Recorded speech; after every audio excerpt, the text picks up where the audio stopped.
What's up guys? Welcome to my vlog. So ngayon punta tayo ng Geely North EDSA para sa first PMS ko, 1K PMS.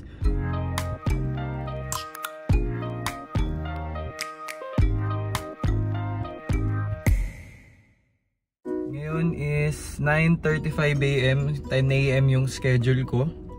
So makita natin kung abot pa ako.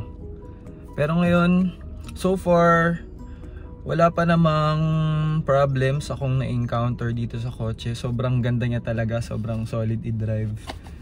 Then, ayun. Tara, punta na tayo.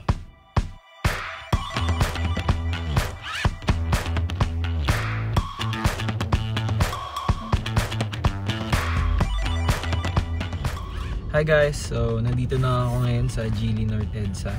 Then, may papakita pala ako sa inyo. Bumili kasi ako ng plate number kasi yan. Kasi natanggal yung sticker doon sa kotse ko. Kaya tatry natin ipakabit ngayon. Sana pwede. Tara, basta tayo.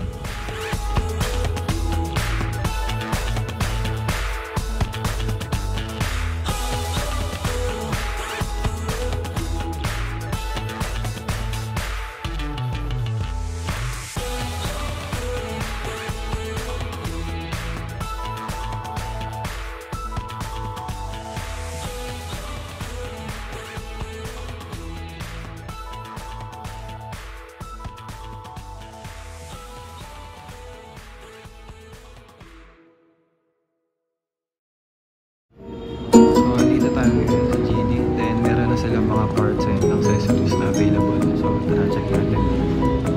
Ito yung first full day storage box. Ayan yung price niya, 11,600. Then meron yung side step, alloy side step. Yan siya. Ilapit natin para makita nyo yung price.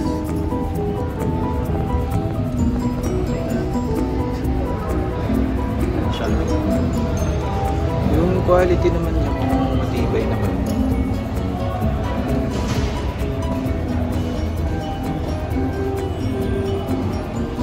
And next naman is yung mating. Yung price. Yung texture naman niya mukhang tibay naman, maganda. Parang hindi siya yung madumihin. Then sa may mga premium or comfort na variant dyan, meron din tayong available na spoiler, yung parang pang sports. Ayan siya. Hindi ko lang alam yung price kasi wala siya.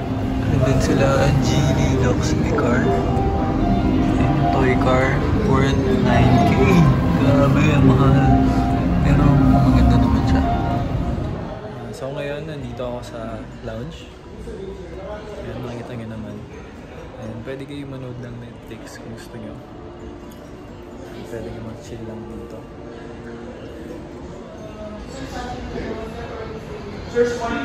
So, ito po yung lounge.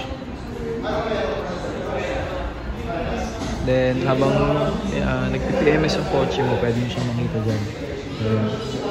Yung sa stone. Maya-maya makakuha na namin siya.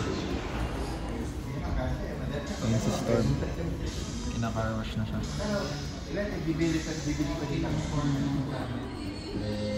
Lamig dito. So mamaya-maya makukuha na namin. Hintay lang namin. Kinaka-car wash na siya. So flex ko nga lang pala yung t-shirt ko. Yan guys, oh. Ubi. Mamba Joker. So kung gusto mo guys malaman kung saan binili to, punta lang kayo dito sa link na to. Sa off-court baka naman. So ngayon, and kasama ko sila ma'am, mga owners din sila ng Geely Coolray. Then ayun, ngayon nakakatawa nga kasi sabay kami halos sabay lang din kami bumili ng unit, tapos ngayon sabay din kami sa PMS. Then, so far ba ma'am, yung experience nyo okay naman ba? Wala namang problems? Ngayon. Wala kami problem na encounter and worth the price. Yun, worth the price daw. Then, ayun, wala naman regrets sa pagbili. Wala daw. So, yun. Ayun. Masaya din sila, nakuha nila yung unit nila. Walang sisi. Ayun, kung ako sa inyo, try nyo na rin kung dumaan dito. Baka magustuhan nyo yung unit. Ayun. Oh, yan na guys. Kinakabit na yung plaka. Buti sakto lang yung size. Medyo maliit nga lang siya pero pwede na. Pwede na pagtsagaan. Yun! Bagong PMS na. Linis oh. Car wash. Maganda pag PMS na libre nga silang car wash. Then yun, pinakabit ko na rin yung plaka. Angas tingnan. Mamaya-maya, uwi na tayo.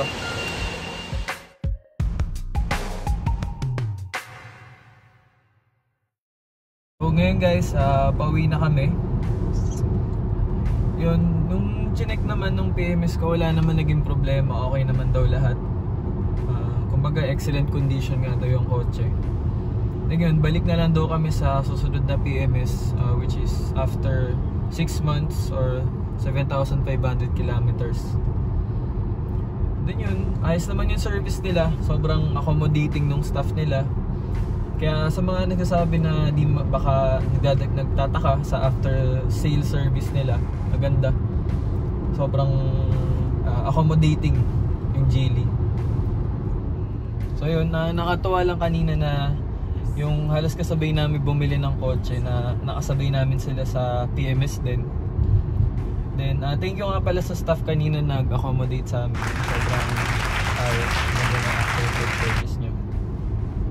Then ayun, Kilaman pala tsaka kala Sir Chito. Kung napapanood yung vlog ko ngayon, dito na kayo, sama na kayo sa video. So yun guys, okay na. Abangan nyo na lang yung susunod na updates ko dito sa kotse. So yun, peace!